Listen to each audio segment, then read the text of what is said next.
Oi, oi! Começando mais uma live aqui de terça e quinta. Seja bem-vinda para você que está assistindo a gravação dessa live. Eu sou a Jennifer, aqui do canal Terapia do Trauma Sexual. E toda terça e quinta eu tô aqui trazendo um conteúdo exclusivo para você aí superar o seu trauma sexual, ok? Então, antes de eu iniciar o conteúdo de hoje, que eu vou falar sobre como você pode se livrar da culpa que você sente por ter sofrido abuso sexual. Desse sentimento de culpa que toda sobrevivente tem e carrega, e algumas sofrem muito com relação a isso, outras nem tanto, mas todas nós, de certa forma, temos um pouquinho desse sentimento de culpa relacionado aos abusos que a gente sofreu. Então, antes de iniciar esse conteúdo, eu vou dar boa noite aqui para as minhas seguidoras que estão aqui ao vivo comigo. Boa noite, Edilza. Boa noite, Yasmin.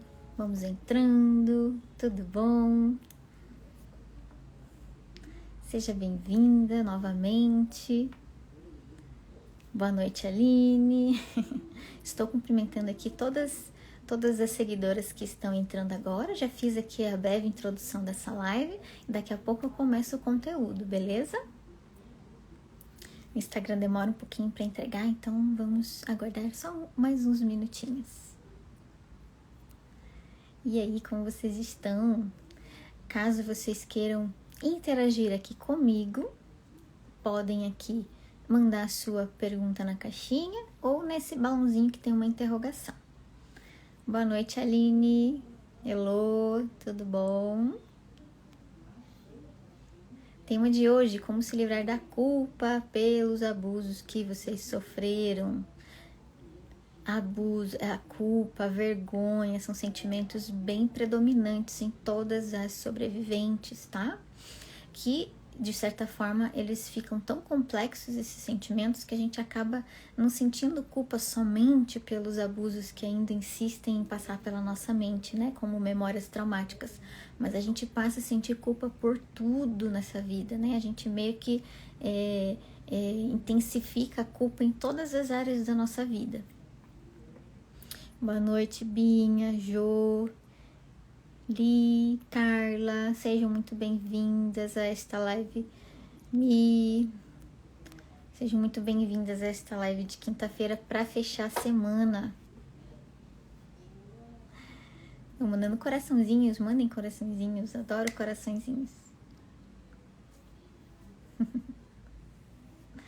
Vamos lá então, já tem aqui boa noite, Carla. Eu tenho um número aqui de seguidores suficiente para estar aqui me ouvindo. E eu gosto de estar aqui falando para vocês, imaginando a carinha de vocês aí do outro lado me ouvindo. Por isso que eu espero esses minutinhos aqui para que vocês entrem aqui para me ouvir, tá? Mas também se não tivesse ninguém, eu também ia falar e não tá tudo certo.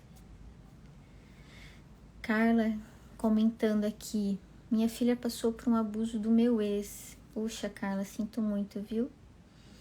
Sinto muito mesmo, mas saiba que não foi sua culpa, né? E também não foi culpa dela. Já falando de culpa aqui, que é o tema de hoje, né? Infelizmente, os agressores fazem o que fazem e fazem de uma maneira bem feita. Para que a gente, né, não descubra, para que as crianças não descubram, para que as crianças não saiam falando e para que os adultos não denunciem. Então, eu sinto muito. Ela se sentia culpada, não me contou porque não queria estragar minha felicidade. Infelizmente, enquanto a gente é criança, a gente evita, né, abrir nossa história por diversos motivos, tá? A live de hoje, como se livrar da culpa, eu vou abordar temas relacionados à sobrevivente, a culpa que a sobrevivente carrega e de que forma elas adquiriram essa culpa. E com certeza você vai se identificar aí do porquê que a sua filha queria esconder, né, o fato dela ter sido abusada pelo seu companheiro, ex-companheiro. Tem muito a ver com vários aspectos, é o que eu vou trazer aqui hoje, tá? Ela se culpa demais, ela tinha 13 anos e tem 1 ano isso. Então, sugiro, ela deve estar passando já, né, por algum tipo de psicoterapia. É muito importante enquanto ela é criança para poder entender isso que aconteceu com ela e amenizar, né, amenizar os sintomas e as consequências que o abuso que ela passou vão acarretar ao longo da sua vida, porque fica marcas, né? Passou por um trauma, ficaram marcas fisiológicas no corpo dela e na mente dela. Então, para que esses sintomas, para que essas marcas não se intensifiquem, é necessário, imprescindível que ela passe por um processo psicoterapêutico, ok? Mas vai dar tudo certo. Bom, boa noite para quem entrou agora. Mara, Carita, Kelly, Kátia, Diário de uma TBP, Roberta, sejam muito bem-vindas a esta live de hoje, como se livrar da culpa pelos abusos. Bom, vou começar já falando o que a gente faz com relação a sentimentos de culpa. A gente tem duas saídas, as duas saídas que eu, Jennifer, eu profissional, trago para vocês aqui, tá?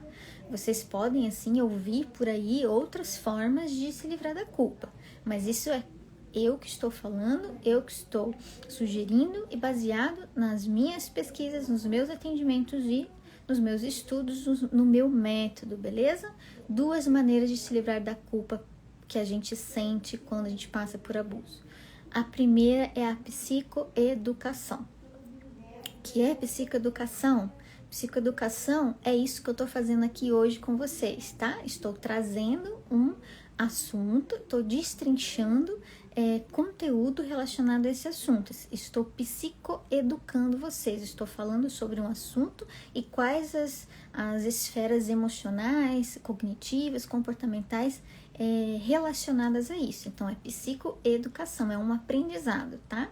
Então, a primeira forma é o aprendizado. Então, vocês aprendem algo, até a própria jornada de superação para vocês é um aprendizado, ok?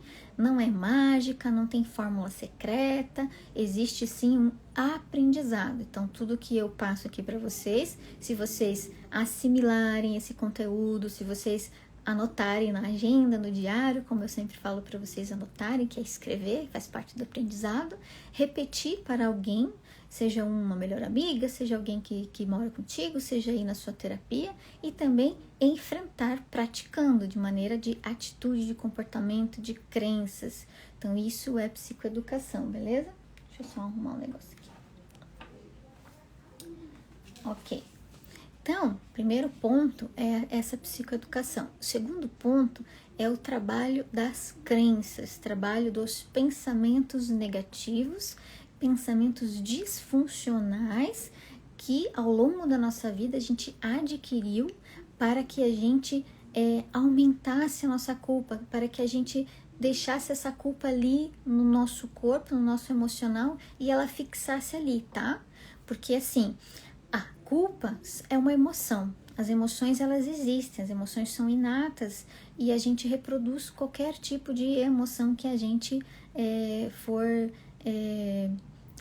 ativada, né? Qualquer evento no nosso ambiente, qualquer situação no nosso ambiente ativa uma emoção. Então, eu tenho todas as emoções, você que está aí também tem todas as emoções. E essas emoções, elas surgem no nosso corpo de acordo com determinados eventos. E o evento do abuso sexual foi um evento traumático que desencadeia a emoção de culpa, emoção, sentimento de ser culpada. Faz sentido para vocês? Essa é uma breve introdução, tá? Já estou falando aqui como que a gente se livra da culpa, psicoeducação e trabalho de crenças. Então, trabalho de crenças, as crenças vêm junto com os eventos no ambiente, com as experiências que a gente troca com as pessoas. Desde muito pequena, a gente já está adquirindo conceitos do ambiente, conceitos, crenças, do que eu acredito sobre as coisas. Então, o que uma criança abusada sexualmente acredita sobre um abuso sexual? Vocês já se perguntaram isso? Tenho certeza que vocês vão responder. Nunca parei para pensar sobre isso. Pois é, nunca paramos por conta do automatismo da situação, do padrão que as coisas tomaram, né? Do automático, do padronizado. Aconteceu os abusos e aquilo fica fragmentado, fica cristalizado daquela forma e a gente só vai repetindo padrões até o momento que a gente é desafiada a mudar esses padrões. quando eu desafio que vocês a pensarem, vocês podem se questionar sobre essa pergunta que eu acabei de fazer. Qual era... O que vocês pensavam sobre abuso enquanto eram crianças? A gente nem cogitava o que era aquilo, a gente só achava estranho. Por que estranho? Porque era uma coisa nova, certo? Era uma coisa, de certa forma, prazerosa. Eu sei que eu posso estar despertando alguns gatilhos aí em vocês, mas eu preciso falar sobre isso. Que abuso sexual, de certa forma, para a maioria das sobreviventes, despertou um prazer, mas foi um prazer precoce e um prazer compulsivo e ansioso, que não era para ser despertado naquele momento da vida daquela criança, naquela fase de desenvolvimento daquela criança. Isso que eu estou falando de despertar prazer é um dos fatores que leva a gente a sentir culpa, tá? Então, eu já falei aqui em breve introdução que como a gente se livra da culpa, psicoeducação e trabalho de crenças. Mas esse trabalho de crenças, ele vem para até a gente ter adquirido essa crença de que a gente é culpada pelos abusos, muitos fatores levaram a gente a acreditar nisso. E esse que eu falei aqui, da gente ter sentido o mínimo de prazer possível, por si só, já desencadeou a culpa por você ter passado pelos abusos, já que você sentiu prazer. Não, se eu senti prazer, se foi bom, é porque, de certa forma, eu sou responsável por aquilo. Tá? É uma maneira da sobrevivente, nem sobrevivente, da vítima, né? A gente está falando de quando nós éramos crianças e adolescentes. Nós éramos vítimas, porque não sabíamos o que estava acontecendo. Isso é um trabalho de crença que eu acabei de falar aqui. Qual que é o trabalho de crença? Você vai repetir aí para você também. Eu era uma criança ou adolescente vulnerável, eu não sabia do que estava acontecendo. Você foi submetida àquilo, submetida aos abusos, às agressões, não sabia o que estava acontecendo, ok? Então, esse é um dos fatores que nos levam a sentir culpa pelos abusos, que de certa forma você deve ter sentido um prazer. Mas vamos explicar essa questão de prazer, tá? Eu acho bacana explicar, porque quando a gente fala assim, não, a criança sentiu prazer pelo abuso, muita gente arregala o olho, se arrepia inteira e acha que eu tô falando besteira. Mas não, porque eu vou explicar para vocês. Abuso sexual é abuso da intimidade, certo? Das partes íntimas da criança. Agora, vamos separar uma coisa da outra. O que são partes íntimas?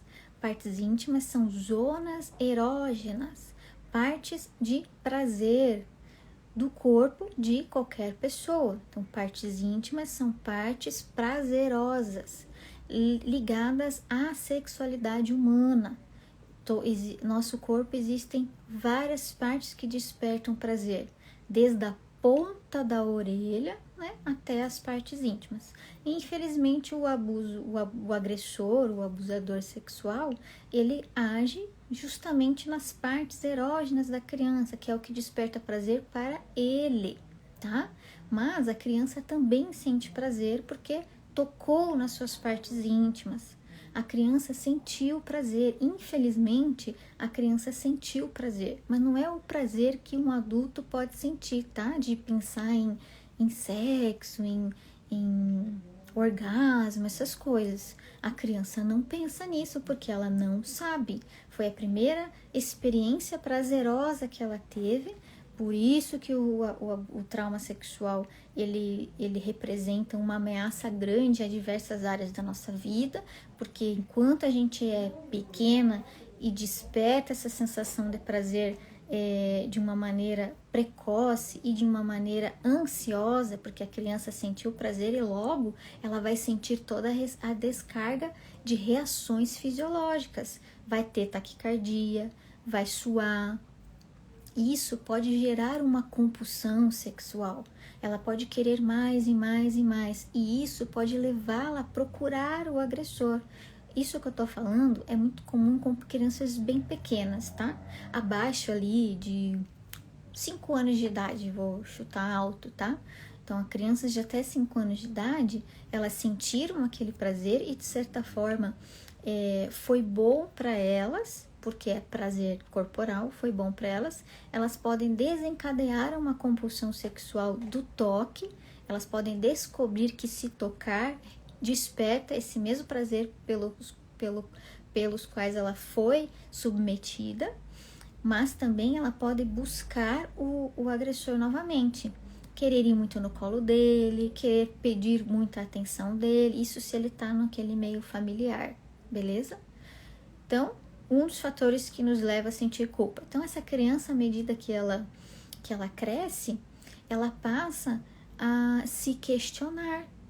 Opa, prazer sexual, abuso sexual, vai ter flashbacks, vai ter lembranças, ela já vai entender que aquilo era errado e ela não quer mais lembrar e pensar sobre aquilo, mas ao mesmo tempo ela ainda tem a descarga emocional que leva ela a querer a compulsão sexual, de se tocar e de começar a se masturbar compulsivamente. Nisso ela sente a culpa. Então você que está aí me assistindo agora, se questione que às vezes que você se masturbava ou tinha o seu prazer sexual com parceiro ou parceira, diz pra mim se era prazeroso quando vocês atingiam o orgasmo. Eu chuto que tinha o prazer, claro, é fisiológico, mas junto dele tinha uma culpa extrema.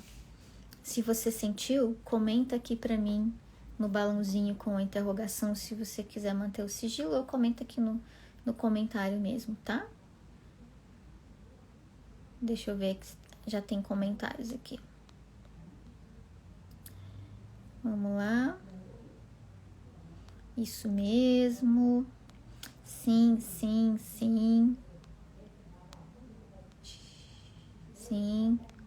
São memórias fragmentadas, mas eu lembro de procurar a pessoa. Isso aí. Não tem mais comentário aqui na caixinha. Vamos lá. Fui abusada com 6 anos e não tive isso. Tenho nojo do ato sexual até hoje. Sofri abuso na infância e na adolescência e não senti prazer, e sim raiva por não ter feito nada. Ok. A raiva também é um sentimento predominante. Tem sobreviventes que, ao invés de ter a culpa, tem a raiva. Não questionando e invalidando o seu comentário, mas muitas vezes, por trás dessa raiva existe uma culpa. Só que a gente prefere colocar a raiva em primeiro lugar, porque a culpa ela é mais difícil da gente aceitar, tá? Talvez não seja o seu caso, só estou usando o seu exemplo, beleza? Precisa de uma avaliação melhor para identificar isso. Mas isso é comum que eu estou trazendo aqui. Às vezes a gente põe a raiva em primeiro lugar porque ela é mais fácil e digerível do que a culpa de eu achar que eu sou culpada por alguma coisa e aquilo já me causa um nojo, já me causa uma coisa ruim, ok? Então, voltando aqui. Então, tem mais uns comentários aqui. Lembro de me masturbar muitas vezes quando criança. Lembro de ficar muito mal, longe de mim, quando minha mãe perguntou se eu gostava do que meu tio fazia.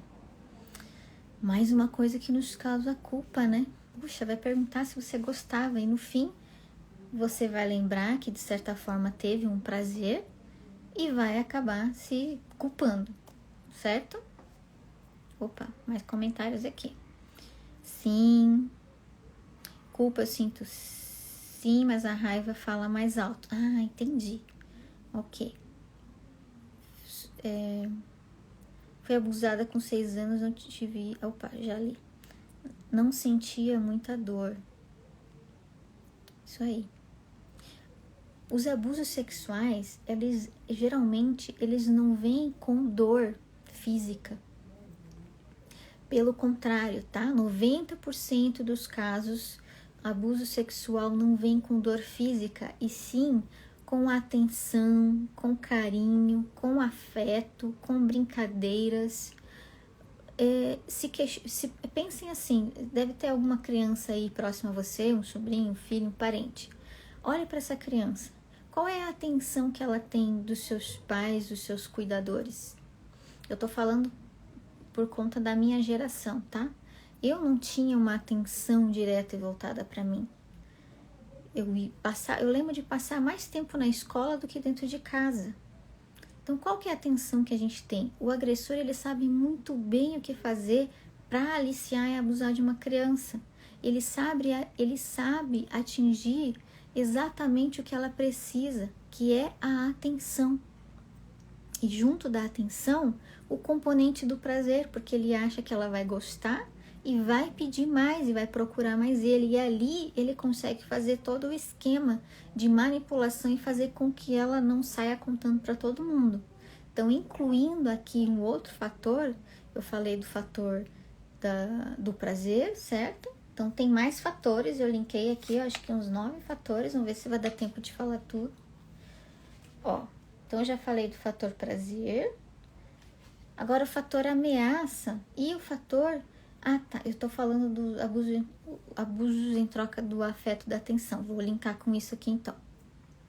Então, para o agressor conseguir o que ele quer, ele precisa da atenção da criança e também da manipulação dos pais, que faz parte. Ele manipula todo mundo, mas para a criança, especialmente, ele só quer a atenção e dar um cuidado para ela que ele identifica que talvez ela não tenha. Ou não é nem isso, porque criança quer atenção, criança quer cuidado, criança quer brincadeira. E o agressor sabe dar muito bem isso para ela. E isso é um fator que causa culpa na gente também.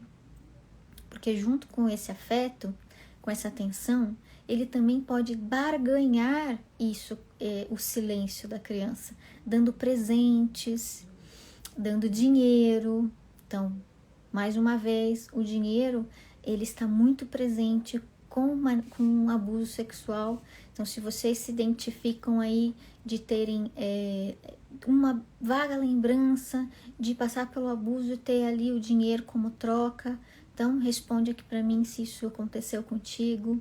Não aconteceu comigo, mas eu já atendi uma série de pacientes que tiveram sim o dinheiro atrelado aos abusos sexuais e, infelizmente, a consequência disso se refletiu na dificuldade financeira dessas mulheres, na dificuldade de lidar com o dinheiro, de não ser merecedora de ter um salário digno, de não conseguir guardar dinheiro, de ser compulsiva por compras. Então, existe uma série de consequências relacionadas a isso e de presentes também. E a do afeto, da troca do carinho, do afeto, da atenção, está implicitamente ligada à dificuldade da intimidade, da gente se sentir confiante ao lado de um parceiro, de uma parceira, ou até de uma amizade, de sentir confiança naquela amizade, porque inconscientemente nossa mente quer fugir daquilo ali, porque sabe que quando eu tenho uma atenção maior, um cuidado maior, significa para nossa mente que aquela pessoa vai te trair, que aquela pessoa vai te magoar, que ela vai sair da sua vida. Ok? Isso aconteceu, mas já na vida adulta. A troca do carinho. Vamos ver a caixinha aqui. Exatamente isso. Eu ganhava pirulitos. Sim. Na infância, meu tio fazia isso, me dava atenção e eu gostava, pois me sentia excluída pela família. Acabei de lembrar de uma coisa que não lembrava antes. Ah, tá. Na infância, eu li a caixinha ao contrário. Vamos voltar. Não, acabei de lembrar de uma coisa que não lembrava antes. Na infância, meu tio fazia isso, me dava atenção e eu gostava, pois me sentia excluída da família. Isso aí. Então, a maior parte dos abusos vem com atenção, afeto e carinho, mas também vem com esses doces. Quando eu passei pela terceira situação abusiva, tinha sim doce junto. Então era um vizinho que vinha arrumar as coisas aqui em casa, ele sempre trazia um saquinho de doces. E a primeira vez que ele trouxe o saquinho de doces, ele me deu o doce, me virou contra ele e eu senti as partes íntimas dele. Então depois que ele surgia aqui em casa, eu dava um jeito de fugir. Então é uma situação muito comum de atrelar doce, atrelar presentes, atrelar dinheiro, tá? E atrelar também ameaças, que é o terceiro fator que nos leva a sentir culpa pelo abuso. Ameaças. Agressores, eles, como eu falei, eles não agridem fisicamente, porque eles não querem que você saia chorando e correndo e contando para as pessoas. Mas, quando ele identifica que você pode vir a contar, aí ele usa ameaça.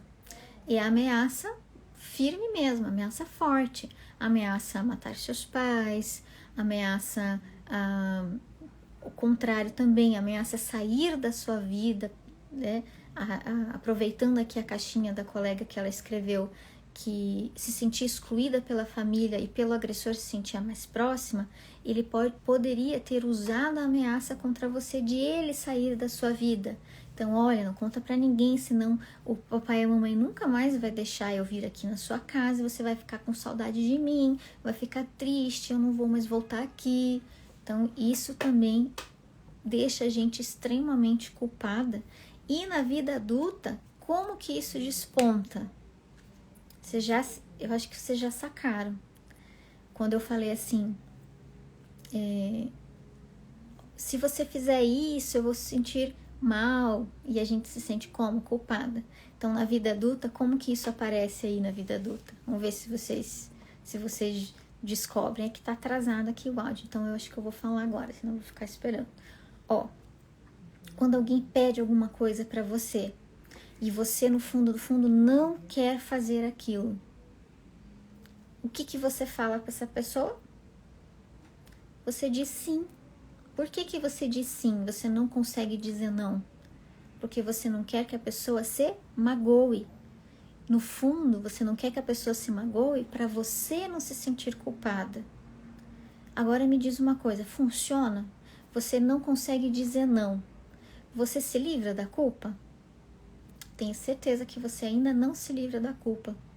Porque você também não queria ter dito sim. Então fica uma culpa ali e a gente não se livra da culpa, certo? O que é isso, gente? É enfrentamento negativo. Eu não consegui dizer não para a pessoa, eu não estou enfrentando a minha dificuldade de dizer não. Correto? Vamos lá. Opa! Senti uma sensação ruim com o meu relato. Sinto muito, tá, Deise? Mas assim, tá tudo bem pra mim relatar isso aqui pra vocês, tá? É uma coisa pra mim que já está superada. Posso falar aqui milhões de situações abusivas que tá tudo bem. Tá um sentimento assim, ó, neutro, de neutralidade.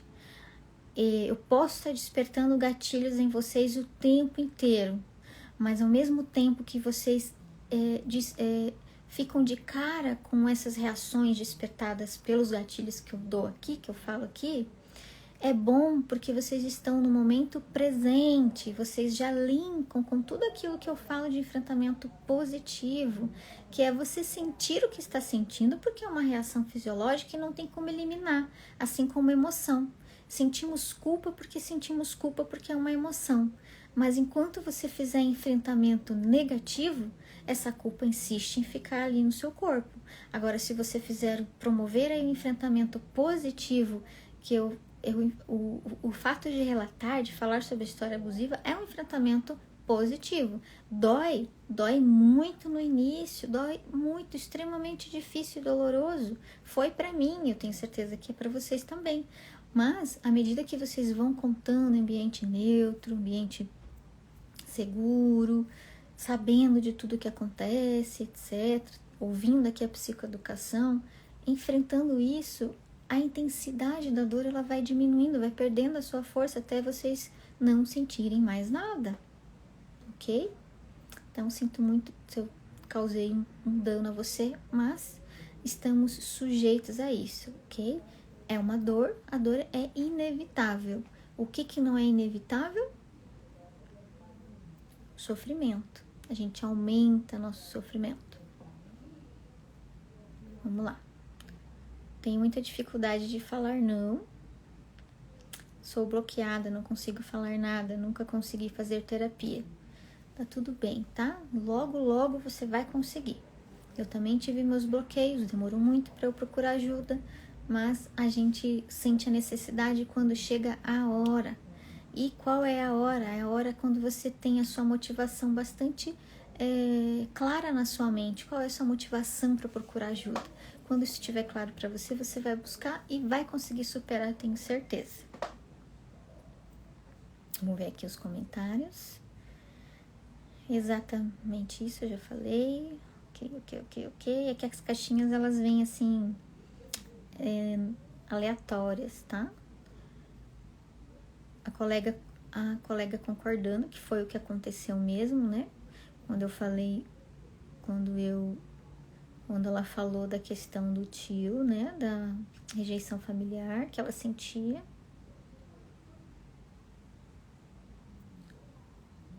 Por ser deficiente, meu tio me tratava tão bem e ele me molestou na infância e estuprou na adolescência. Puxa vida, sinto muito, tá? Mas por ele ter sido deficiente, você não conseguiu contar e se sentiu culpada. A questão dessa questão da deficiência também é uma crença mais da sociedade, da nossa cultura, tá? Ele é coitadinho, ele é deficiente. Ele pode ser deficiente físico, mas a mente dele tá bem boa, né? Para agredir uma criança e uma adolescente.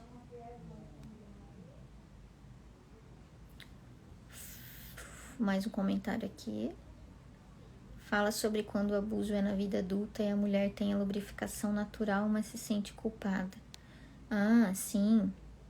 Tem aqui a questão do prazer que eu comentei aqui, né? Então, quando a sobrevivente vai ter a sua intimidade, ela quer ter a sua intimidade, quer ter o prazer sexual, mas depois do prazer vem a questão da culpa, né? Essa culpa que ela sente enquanto ela era criança, que ela não pode sentir prazer, que prazer é errado, que prazer é ruim, que prazer é demoníaco e tudo mais, tá?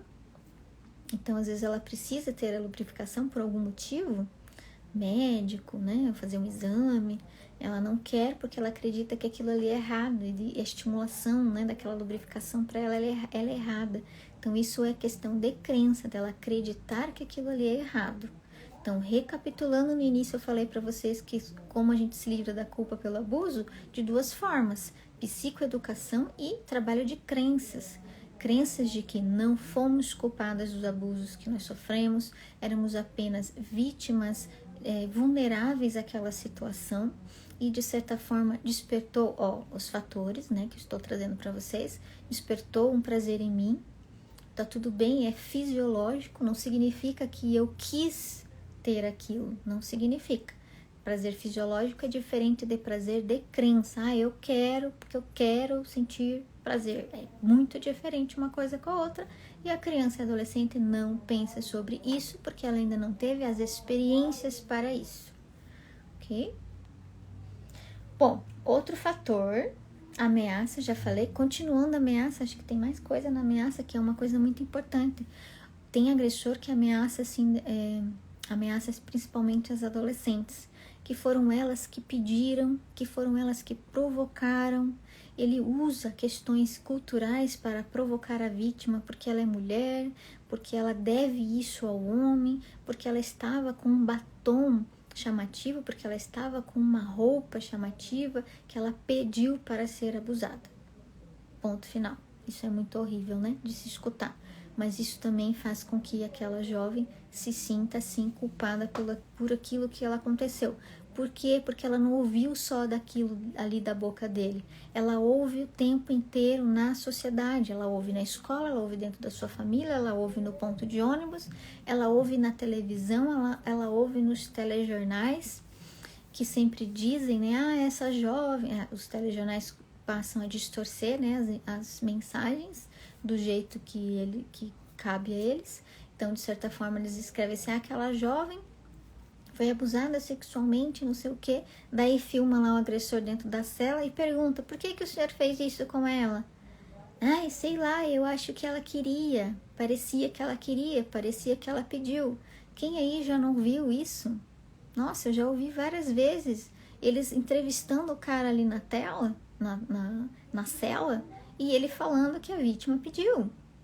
Estudos científicos de pesquisas dentro de presídios com agressores sexuais relataram também as crenças deles. As crenças na cabecinha deles era de que aquela menina pediu, que aquela menina provocou. Então, não é só distorção cognitiva que acontece na vida de uma sobrevivente, mas é a distorção cognitiva que já vem na cabeça do agressor, que motiva ele a cometer os abusos. Triste isso, né? Mas é a realidade, por isso que abuso não acaba. E tá bem longe de acabar, porque a raiz do mal, são várias raízes, vários fatores. E esse fator de cultura, que é um outro fator, já aproveitando, eu já tinha colocado aqui que ia falar da cultura, cultural, que é o último fator, também é um fator muito presente. A vitimização, né? A culpabilização da vítima, que a vítima é culpada pelos abusos que ela sofreu. Os noticiários e a nossa cultura, a nossa sociedade fala da culpabilização da vítima enquanto adulta e é violentada. Mas isso não reduz o fato de uma criança e de uma jovem estar ouvindo e associar que ela era uma mulher. Era uma mulher e ela foi abusada, estão falando que a culpa era dela. Ou a fulana foi lá na audiência, no depoimento, e ela foi rechaçada lá e não colocaram a palavra dela em xeque, a culpabilizaram. Então, uma criança que está aqui conosco o tempo inteiro, ela ouve, ela não é surda, ela não é cega. Ela ouve o que a gente ouve também e ela reproduz por aí, já vai criando aprendizado e crenças sobre isso. Então, a cultura é um aspecto muito forte. Então, tem o machismo também, ou a mulher com um papel de submissão e o homem com papel de poder. Isso não é de hoje, isso tem desde muito tempo, ainda tem seus reflexos nos dias de hoje por conta da força da cultura. Existem pesquisas que dizem que a cultura ela não muda assim de uma geração para geração de maneira fácil, é difícil, tem alguns pontos assim mais difíceis de serem modificados e o machismo é um deles, tá? Então, infelizmente a cultura também não nos favoreceu e faz com que a gente se sinta culpada pelo que nos aconteceu. Vamos lá para os comentários, então. Meu padrasto fazia e ainda faz eu me sentir culpada. Nem consigo assistir esse tipo de reportagem.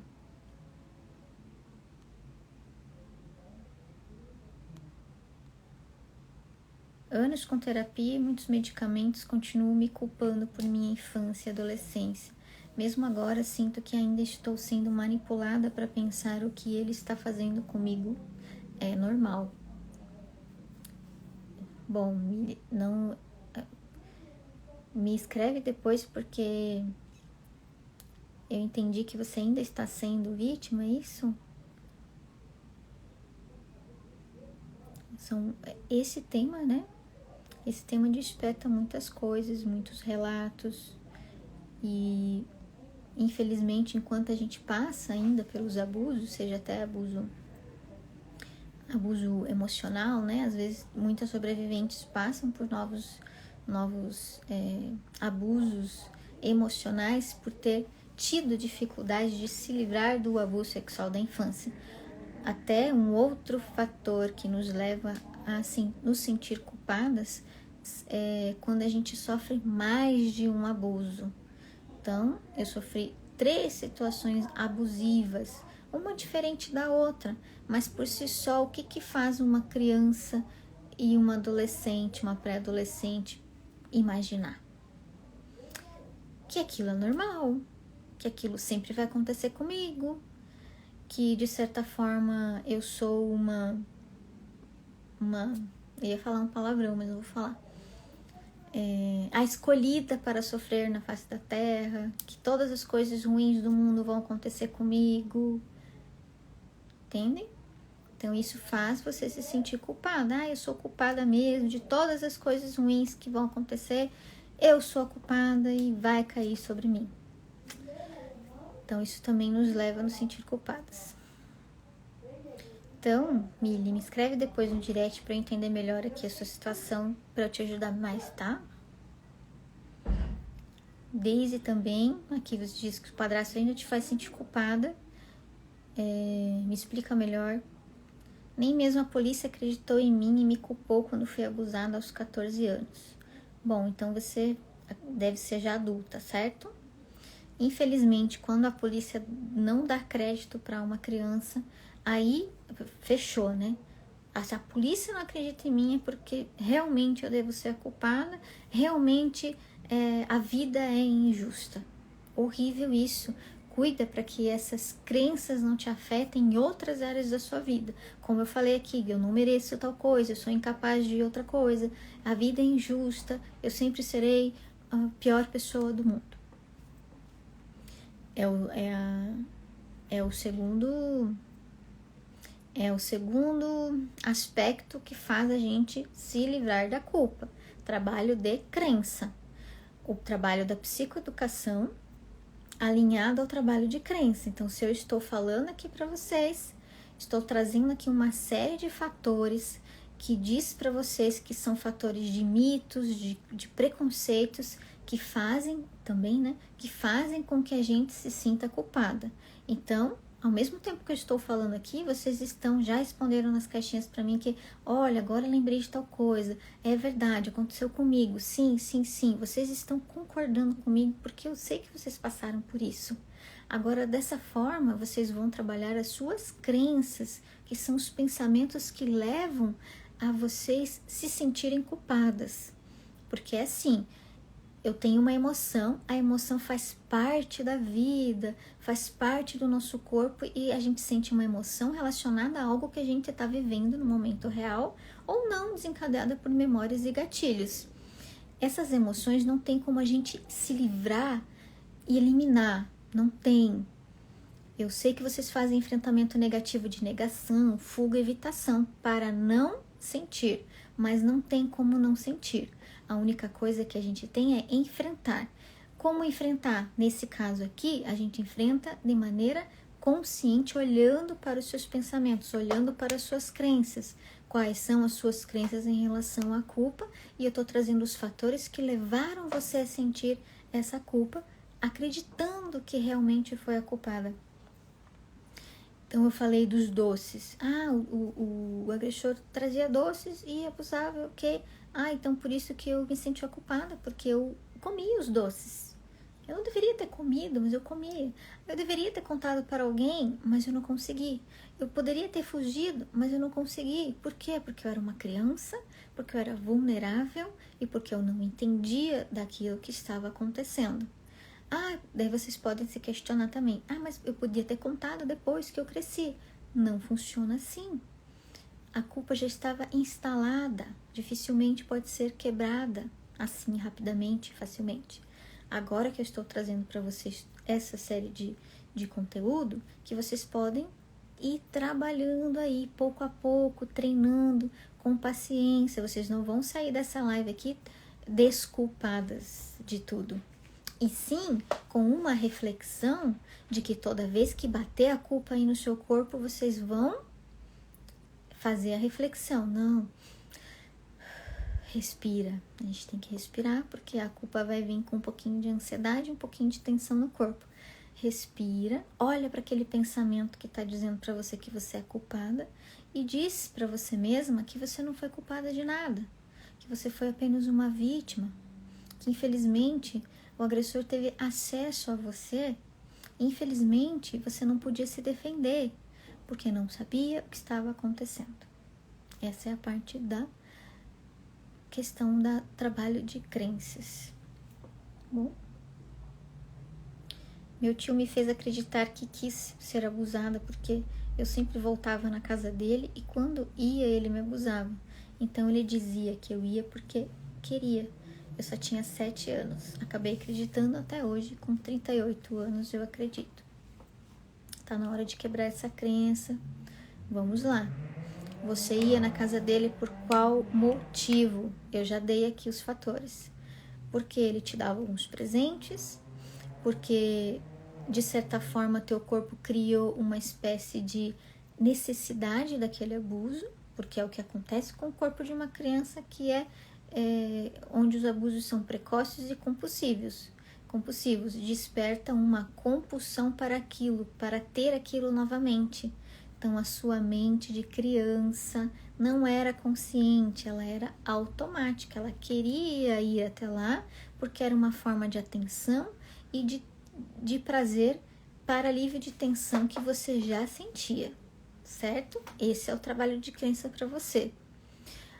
Para a gente trabalhar essas crenças também, é um trabalho contínuo, é um trabalho duro, pesado, que também envolve o aprendizado da escrita. Escrever sobre isso, escrever sobre as situações abusivas e por que, de certa forma, aquilo te motivou a se sentir culpada, te motivou a buscar, aqui no caso, eu já expliquei por quê. Escrevam isso. É doloroso, mas a escrita também ela é catártica, ela sai, as dificuldades da nossa mente, do nosso corpo, elas de certa forma passam para o papel. Não é mágica, é catártico, porque a gente organiza mentalmente na forma da escrita. Você pode escrever, você pode falar também, mas eu estou trazendo aqui a escrita como uma forma mais leve de se começar a fazer isso. Escreva sobre isso, escreva que você não teve culpa, escreva que você era uma criança vulnerável, o agressor tinha acesso a você, você não fugiu porque não sabia o que estava acontecendo e porque você foi manipulada e você foi vulnerável a tudo isso. Escrevam, rasguem, piquem, queimem, joga fora, tá? Esse é o trabalho de crenças. E o outro trabalho de crenças é a gente ficar se repetindo para nós, né, incansavelmente. Não tenho culpa de nada. Se a tua dificuldade é de não conseguir dizer não, pode enfrentar e começar a dizer não. Não vou dizer não. Vai sentir um pouco culpa no início? Vai. Culpa é um sentimento e tá tão padronizado que você vai continuar se sentindo culpada. Mas à medida que você enfrentar isso e ver que a pessoa, você acreditava na sua mente que ela ia brigar com você, que ela ia sair da sua vida, que ela ia te rejeitar, que ela ia também te culpar por você não estar ajudando ela. Mas isso pode acontecer? Até pode. Se acontecer, porque a pessoa não merece estar na sua vida. Mas na maioria das vezes isso não acontece, isso vai indicando para você que você pode respirar e começar a dizer não todas as vezes que você quiser dizer não. E aí você vai conseguir se livrar aos poucos desse sentimento de culpa. Aconteceu comigo, eu tenho certeza que pode acontecer com você também, de você se libertar disso. Senão não ia estar falando aqui. A colega apoiando a colega, também detesto e acho que deveria ter pena de morte. Sofri alguns abusos por pessoas diferentes. No terceiro abuso, o amigo do meu primo usou de pornografia, ainda lembro das cenas. Depois fiquei viciada em ver e achava que tinha provocado. A pornografia é um componente que eleva a culpa. Eu sou seu namorado, então posso tocar em você onde você quiser. Ele sempre me dizia, tenho 22 anos e não me defendo por medo de ficar sozinha. Ai, Mili, sinto muito, tá? Mas você vai conseguir, tá? Ainda talvez não chegou o teu tempo de assimilar o fato de que tudo que está acontecendo com você são consequências do trauma que você viveu. E você só está presa nesse ciclo porque ainda é vulnerável, né? Ainda é vulnerável, é jovem, 22 anos. Logo, logo você vai conseguir encontrar uma saída. Você já está no caminho certo, já está aqui me ouvindo e eu sou muito grata por você estar aqui me ouvindo. Eu sei que você não encontrou meu perfil à toa. Então, se você está aqui, porque você quer se livrar. Você quer se livrar dessa situação abusiva e conseguir trilhar a sua vida ali, né, sem essas dores. Ajuda a conforto da colega. Ele está sendo abusivo e você pode dizer não é não e tenha medo de não tenha medo de ficar sozinha. Você tem muito valor. Tem sim. Bacana um comentário da colega, viu? Muito legal essa comunidade da gente se ajudando. Sim, todas nós temos nossos valores e nós somos merecedoras de ter uma vida muito boa, a vida que a gente sempre quis ter e que ainda pode ser que você acredite que ainda não consegue ou que não vai conseguir. Mas todas nós temos plena capacidade e temos pleno merecimento de conquistar tudo aquilo que a gente quer. Então, talvez não seja o momento, mas é aprendizado. A jornada de superação é um aprendizado, mas até a gente chegar no momento de falar assim, não, eu preciso disso, também é um aprendizado. Ainda precisa de muitas fichinhas caírem, sabe? Eu acho que eu já falei aqui outro dia, mas vou repetir. Uma vez eu vi um estudo, não lembro, acho que era um estudo americano, que dizia que as mulheres que estariam preparadas para sair de uma relação abusiva ou dos problemas causados, as consequências causadas pelo abuso sexual, elas estão na faixa etária entre 30 a 50 anos, varia um pouco, de 25 a 45 anos, mas tem esse período assim. Tanto é que eu posso comprovar dentro dos meus atendimentos que a maioria das sobreviventes que eu atendo estão dentro dessa faixa etária. Então, talvez não tenha chegado a sua hora, mas está quase. Não que eu esteja validando aqui que você tem que sofrer mais um pouquinho, não é isso. Eu também atendo jovens, mais jovens, de 20 anos, 18, já atendi 18, já atendi 19, elas estavam preparadas para enfrentar e superar o seu trauma. Mas tudo depende, existem vários fatores, vários tipos de mulheres, vários tipos de enfrentamento. Então, você vai conseguir, tá? Logo, logo. Vamos para a caixinha de comentário e a gente finaliza por hoje.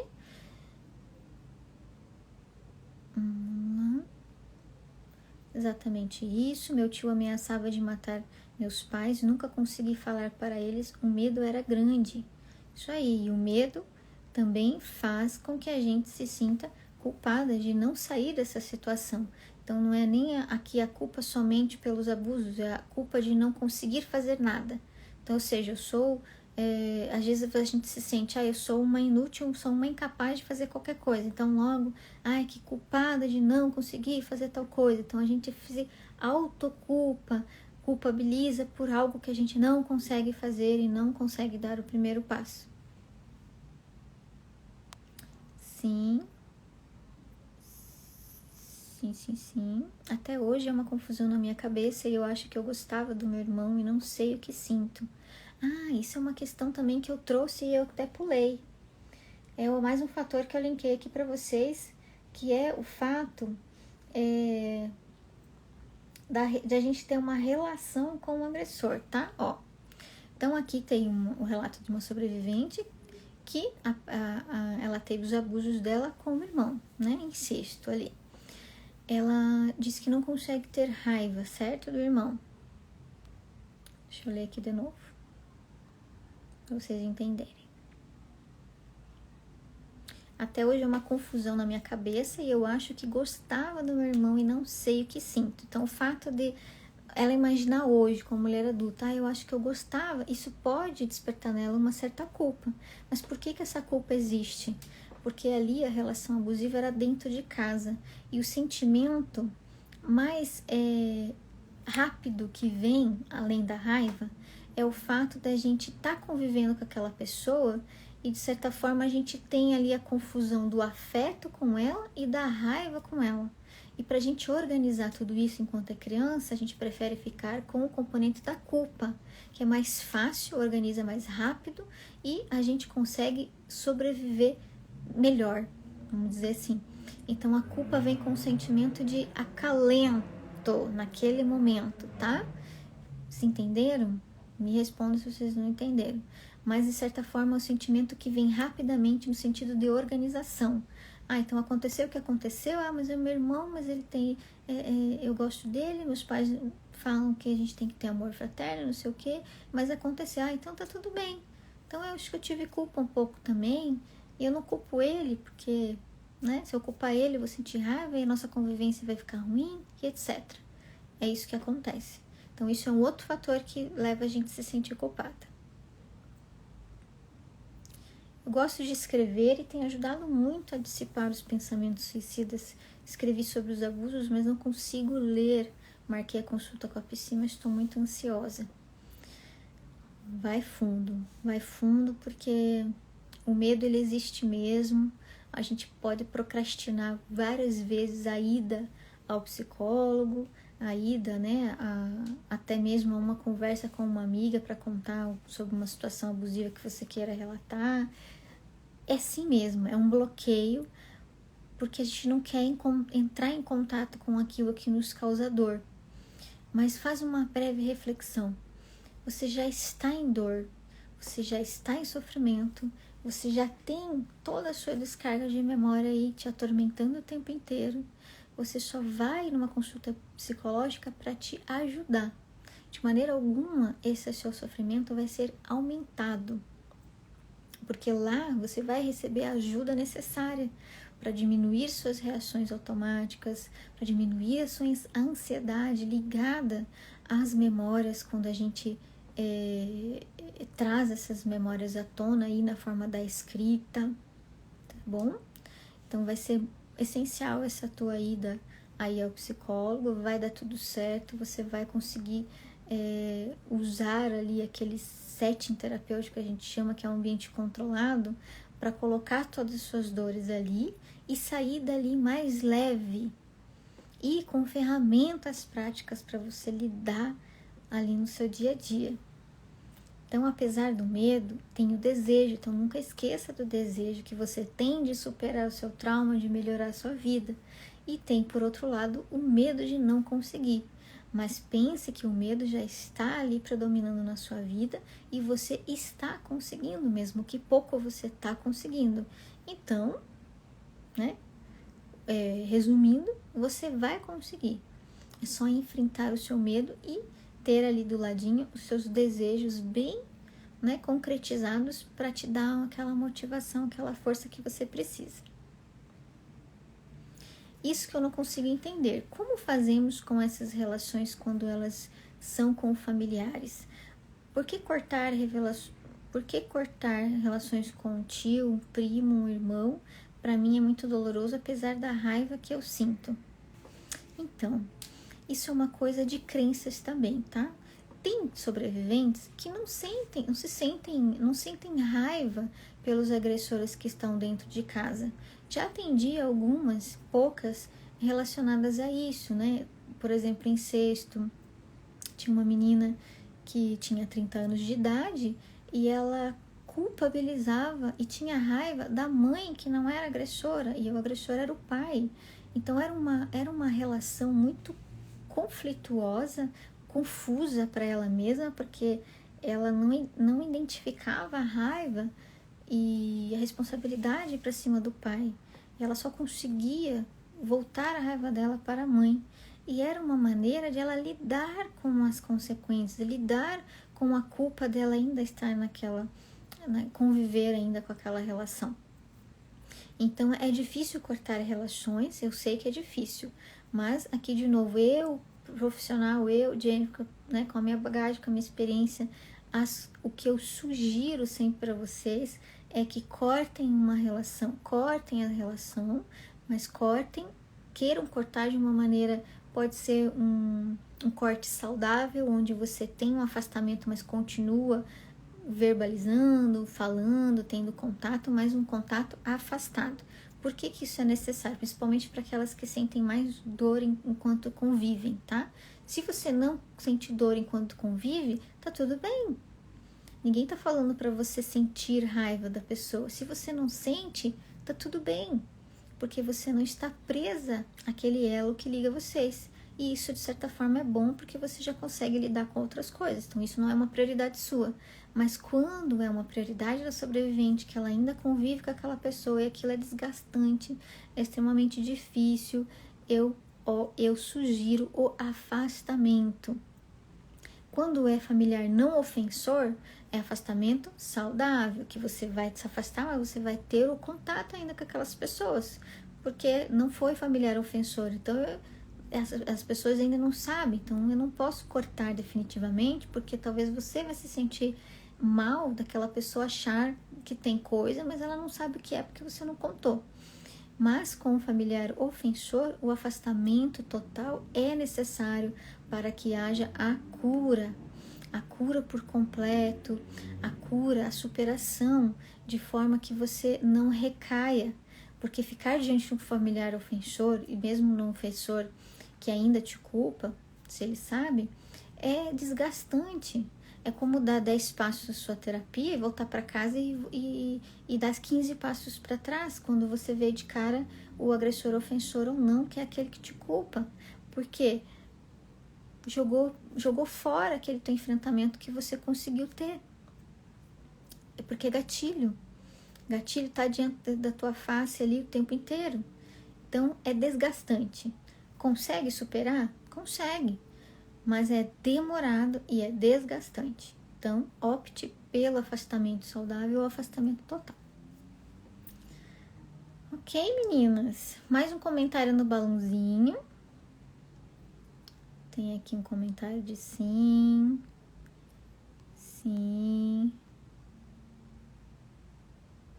Eu também sinto raiva da minha mãe e foi o meu irmão, entre outros abusos sexuais que ela não viu. Então, como eu falei, né? Então, afastamento saudável de familiar não ofensor e afastamento total de familiar ofensor, de pessoa ofensora que fez os abusos sexuais. Ai, é um tema muito difícil, né? Acho que não teve tema não difícil que eu trouxe aqui, né? Todos os temas são difíceis. Mas olha, eu senti que a culpa hoje, que esse tema de culpa trouxe muitas dificuldades aqui para vocês em matéria de gatilho, tenho certeza. Então, faz parte, tá? Tudo que eu trouxe aqui para vocês, de certa forma, são gatilhos. E usem a psicoeducação e o trabalho de crenças em relação a isso. Psicoeducação no sentido de que é um tema que eu preciso entrar em contato, é um tema necessário para a minha cura, é um tema que eu preciso ver que existem uma série de mitos e tabus e crenças da sociedade, da nossa cultura, que alimentam o fato de eu me sentir culpada, e o trabalho de crença, de que não sou culpada, eu era vulnerável àquilo que me aconteceu, era apenas uma criança, não sabia o que estava acontecendo, e por aí vai. Existe uma série de crenças que passam na cabeça de vocês, então entre em contato com essa crença, permitam-se pensar sobre o seu pensamento, o que ele está te dizendo em relação ao sentimento de culpa que você está sentindo, e automaticamente vocês tragam a reflexão de que não, esse pensamento é porque eu vivi aquilo e de certa forma aquilo ficou padronizado, enraizado. Mas é hora de mudar, então eu quero pensar diferente. Não, eu não fui a culpada. E tá tudo bem, vai passar. Porque o sentimento, a emoção, ela demora para se livrar da gente. Então o trabalho de crença é necessário. Porque é a crença que alimenta a emoção e a emoção alimenta a crença. Elas se retroalimentam. Então, para quebrar esse ciclo de alimentação, você quebra com as crenças. Não se elimina a emoção, se elimina a crença. Beleza, meninas? E chegamos ao final dessa live. Muito obrigada pela presença de vocês e aquelas que eu falei para entrar em contato aqui comigo.